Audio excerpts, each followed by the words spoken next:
weydiiyo isagoo dhalinyaro ah buu nebigu u diray inuu madiine qabto madiine muscab ibnu cumayr baa islaamiyo bedelay ragga taariikhda ku taqaanee aws iyo khasraj hogaaminayay sacd ibnu cubaada sacd ibnu mucaad waxay ku soo islaameen gacantii maxay muscab ibnu cumayr aakhire miisaanka muscab iyagoo ku jiro u imanaya kuu nebigu lahaa salawaatu ullaahi wasalaamu calayh ihtaza carshu araxmaan ilaahay carshigiisaa u gariiray geeridii ayo sacd ibnu mucaad kuwaa geeridooda carshu raxmaan uu la gariiray dhallinyaraa diintaba ku soo dartay aakhire sacd iyo mucaad iyo kooxdaasoo dhammi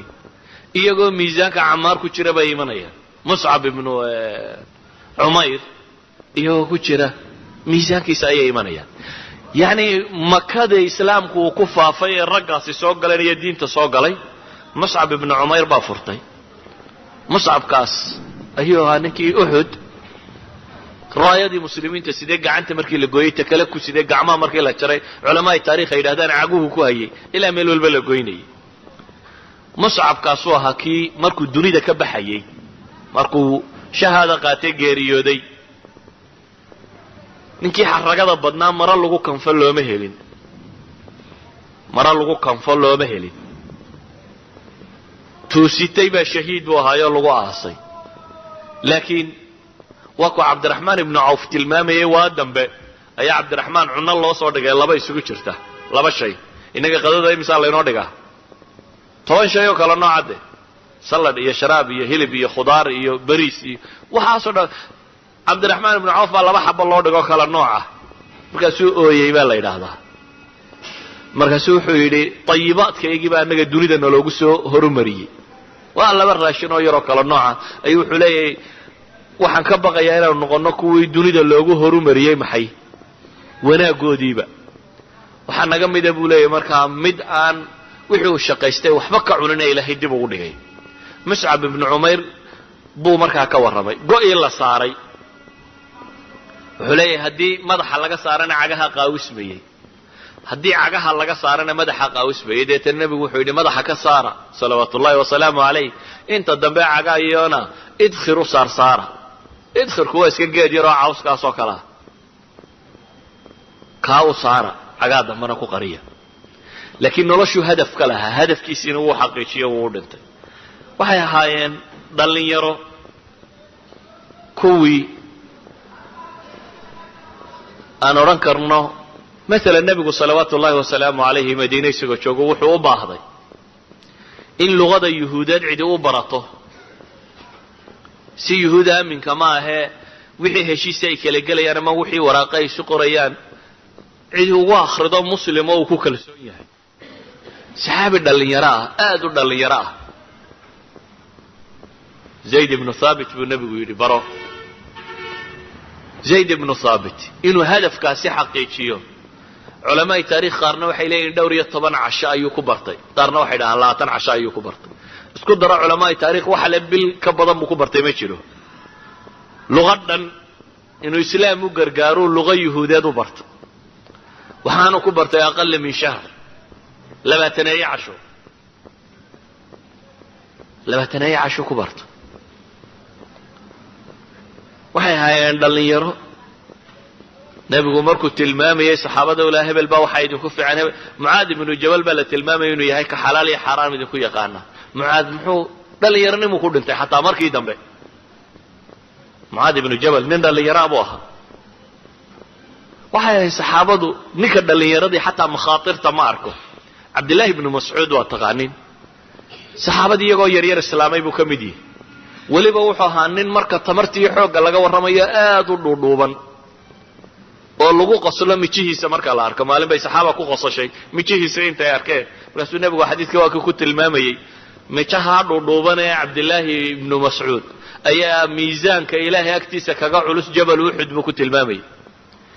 cabdillaahiga caynkaasi makhaatirtu uma muuqan iyadoo qurayshi joogto oo kibirkoodii muuqdo oo meel walba faankoodii yaallo ayay saxaaba maalin yidhaha wararta heedhaha yaa maanta tegaya naadiga quraysheed oo qur-aan ka dhex akrinaya waa maka oo ay mustadcafiin yihin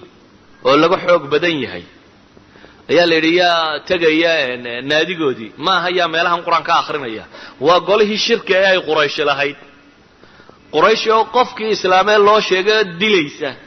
ayaa waxay dhallinyaradu isweydiinaysaa war bal yaa u tegaya quraysh oo qur-aan kusoo akrinaya cabdillahi bn mascuud baa yidhi anaa akrinaya waa u tegey dabeetana qur-aan buu ka dhex akriyay war wiilkan yaree naadigeeni inugu soo doontay muxuu ahaa baa la yidhi o inta la qabtaa la tumay cambal iyo cambal baa loo dhigay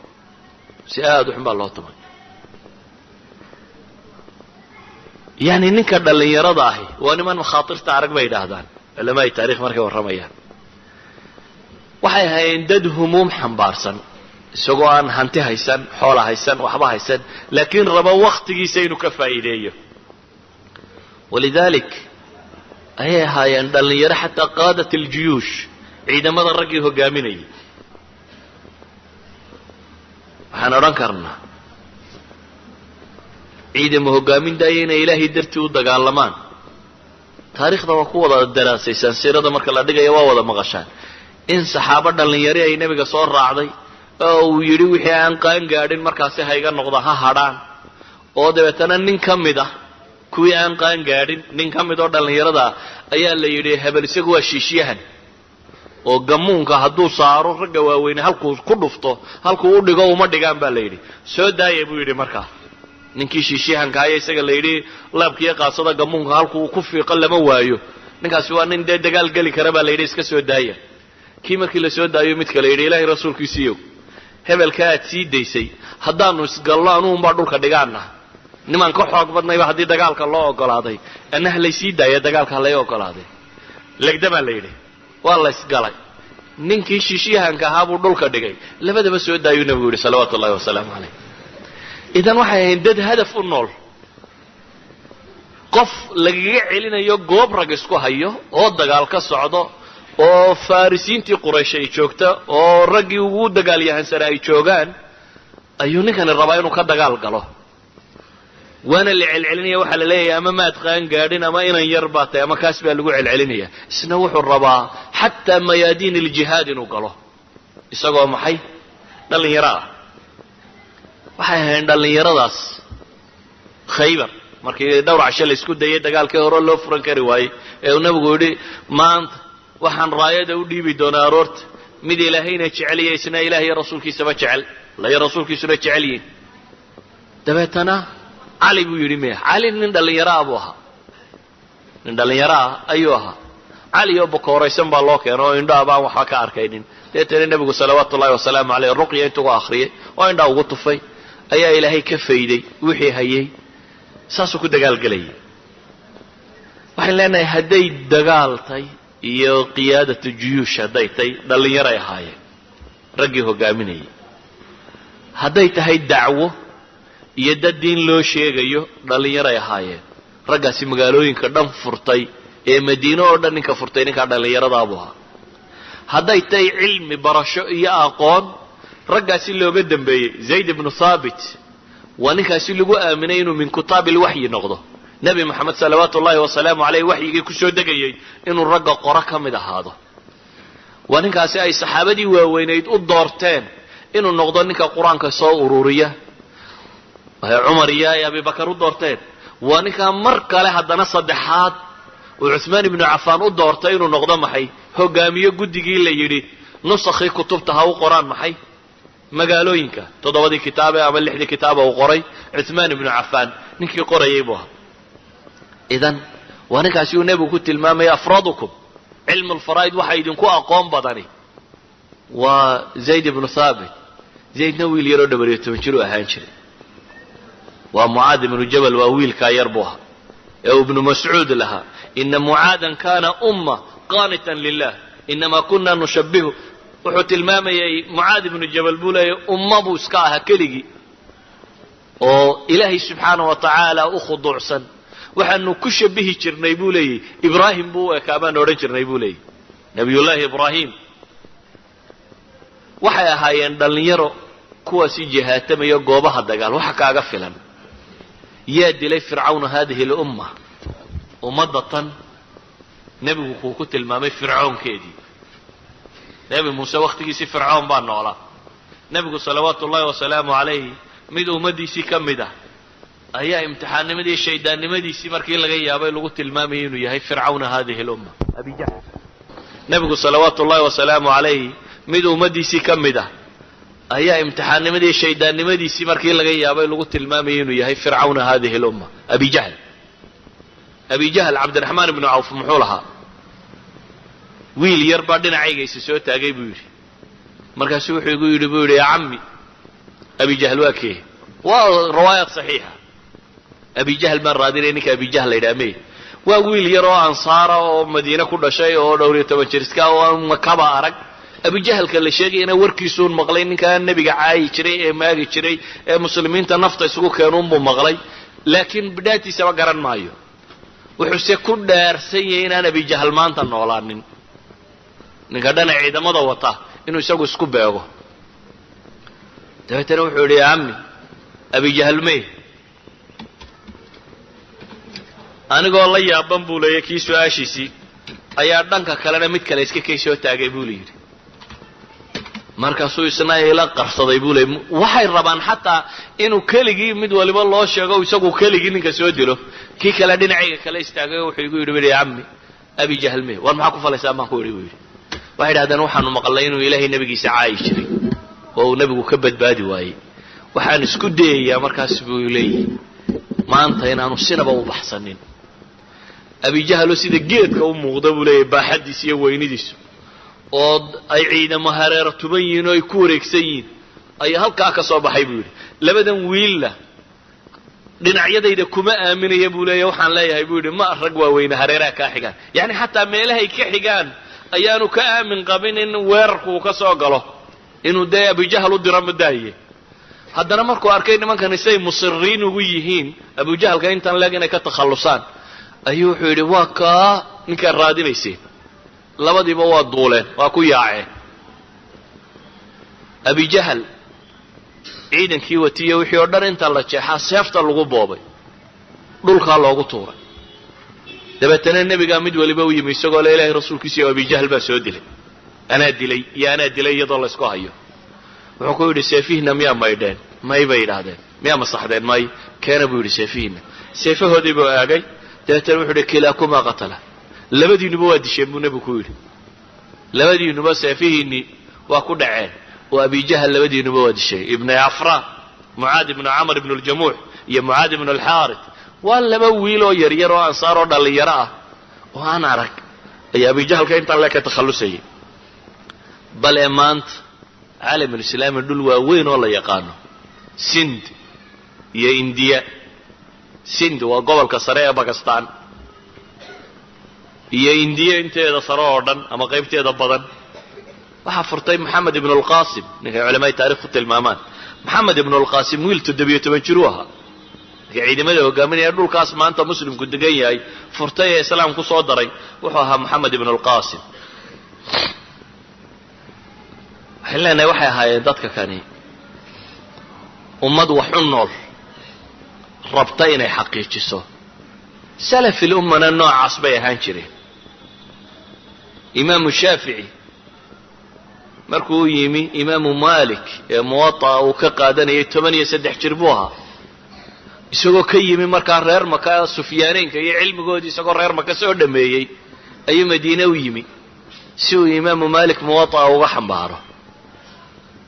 dhowr iyo 10 jir buu mufti ku ahaa uu fatwoonayay. a'immadu noocaasay wada ahaayeen. imaam albukhaari waxaa la tilmaamaa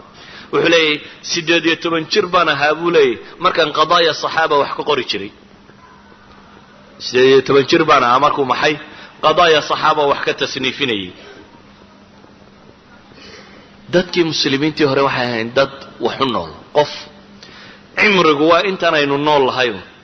inta ugu macaanina waa da'dan aan joogno.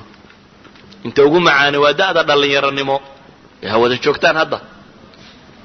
waa da'daasi dhowr iyo 10 jirka iyo 20 jirka iyo 30 jirka leh. waa da' qofku wuxuu rabo uu xaqiijin karo. waa da' qofku wakhtigiisa oo dhan uu leeyahay. waa da' qofku uu caafimaad qabo. waa da' qofku uu koritaan ku jiro jidh ahaan caqli ahaan da markuu gaadho qofku xagga kale u socda wax waliba way sii dhinmayaan laakiin marka kan wax waliba way u ziyaadayaan laakiin waxay ku xidhan tahay qofku hamiga uu xambaarsan yahay inta uu yahay iyo waxa uu rabo inuu bedelo waxay leenahay taariikhdii muslimiintii hore ciddii wax bedeshay ee nolosha tan gediday dhallinyaray ahaayeen saxaabadaas taabiciinta salafkaasi dhallinyaray ahaayeen hadday cilmi tahay iyo fatwo iyo aqoon la barto hadday jihaadtay hadday xataa maamul iyo hogaamintay usaamata bnu zayd kuu nebigu jeclaa ee aabbihiina uu jeclaa 18 jir buu ahaa markuu hogaaminayay ciidamada muuta markii uu ciidanka u dhiibay nebigu salawaatu ullahi wasalaamu calayh 18 sano ayuu jiray 18 jir nin ah ayaa wuxuu hogaaminayaa ciidan loogu talagalay inuu waajaho maxay kristankii oo dhan ciidan dhowr boqol oo kun ah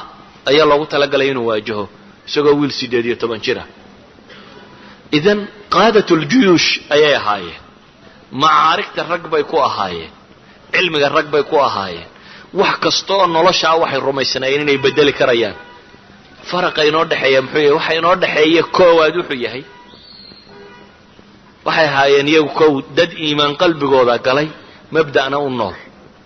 rumaysanna cimrigu inuu yar yahay ee intan yar inuu ka faa'iideeyo maximum inuu uga faa'iideeyo intan yar waa wax yar waa saacado cimrigu haddii la tiriyo waxaad nooshay oo dhamme laakiin saacadahaas buu rabay inuu nolosha gediyo oo wax badan ka sameeyo dhallinyaronimadu mushkilaad bay leedahay haddii laga faa'iideyn waayo mushkiladeeda koowaad waxaa ka mid ah alfiraaq waktigii inuu adigaba cudur kugu noqdo qofku hadduu hadaf la'aan noolaado waktiga laftiisa bukaanba ku noqda haddaba cimrigiiba aynu leenahay waxaad haysataaba isagu ahaa haddaad waxaad ku bixisay u garan weydo isagunba inta caajis kugu dilaad sodhan doontaa xaggaad waktiga ku lumisaa maxaad ku bixisa isagii inaad bixisaa dhib kugu ah waayo insaanka ilaahay uguma talagelin inuu meel fadhiyo uguma talagelin inaad hurudo seexato soo toosto caynka ahaato haddaad markaa hadafkaad u noolayd garan weydo wuxuu noqonayaa waktigaaga laftiisiibaa wuxuu noqonayaa dhib dabeetana waxaad raadinaysaa waxaad ku lumayso mid laadhuu cayaara mid turub cayaara mid dubnada cayaara muxuu cayaaraya wogii inaan waxba ka soo baxaynin wuxuu cayaarayaa waktigan baaba balaayo ku ah waktiga laftigiisii ayuu rabaa inuu isdhaafiyo mid qayila mid kan sameeya jas cimrigiisii qayb ka mida hantidiisii qayb ka miduu rabaa inuu tuuro hantidiisii qayb ka mida ayuu rabaa inuu tuuro oo isilowsiiyo aynu leenahay waa wixii ugu qaalisanaya uu sito firaaqu waxa keena markaa waxa weeyaan waa cadam almas-uuliya firaaq haddaad aragto qof uu hayo waa qof dareemi waaye ama garan waaye mas-uuliyaadka saaran waayo mar kasta waajibaadku awsac min alwaqt mar kasta waajibaadka iyo shaqada iyo waxa lagaa rabaa haddaad tidhaahdo kuqun iyagaa ka badan waktiga laakiin markaad taa garan weydo iyo mas-uuliyadku saaranba haddii lagu idhaha underage baa tiyo dhallinyara idinku tiina iska cayaara haddii qaabka lagu tarbiyeynayo uu yahay carruur baa tiina waxba ma ogidin hadday qaabka aad u noolaata uu noocaa yahay idan waktigii waxaad ku qabataba ma haysid waktigii waxaad ku qabataba ma haysid mu'minka saadiqii markaasi ma yaqaano firaaq ilahayna wuxuu leeyay faidaa faragta fansab hadaad axwaalu dunyaha iyo intan ka soo faaruqdo cibaadada iyo kan ku daal baa la yidhi habeenkii istaag ilaahay isu taag daal waayo dunidan intaad joogtay inaad daashaabaa lagugu talagalay dunida ninkii yidhahda waan raaxaysanaya wuu riyoonaya nin raaxaystoo dunida jooga lama hayo raaxadu waa raaxat alqalb waa qofku inuu niyadsan yihi raaxadu waa qofku inaanu warwar qabin raaxadu waa qofku inaanu baqa qabin yacni waa dareen qalbi raaxadu iyo maaha mid jidheed ama mid nolosha kale raaxa kuma jirto waayo ilaahay wuxuu leeyahay yaa ayuha alinsaanu inaka kaadixun ilaa rabbika kadxan famulaaqi inaka kaadix baa lagu yidhi laqad khalaqna alinsaana fii kabad